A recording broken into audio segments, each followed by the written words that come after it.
বিয়ের পর বাবা বাড়িতে বোঝা হয়ে যায় মেয়েরা, আর শ্বশুর বাড়ির লোকজন তো পরের লোক। মেয়েরা তো আরো বুঝিয়ে দেয় শ্বশুর বাড়ি পরের বাড়ি। সত্যি এই মেয়েদের নিজের কোনো বাড়ি নেই। একটা মেয়ে কতটা যে অসহায়, যদি মেয়ে না হতাম তা না হলে বুঝতামই না।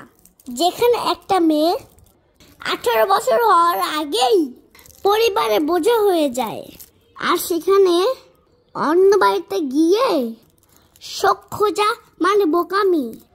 একটা মেয়ের বিয়ের পর সবার কাছে অসহায়, কখনো বাবার বাড়িতে, কখনো শ্বশুর বাড়িতে।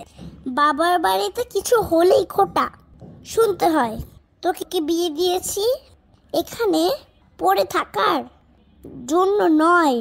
আর শ্বশুর বাড়িতে থাকলেই সামান্য কিছু ভুল হলেই শ্বশুর বাড়ির লোকজন বলে লাথি মেরে বের করে দিব।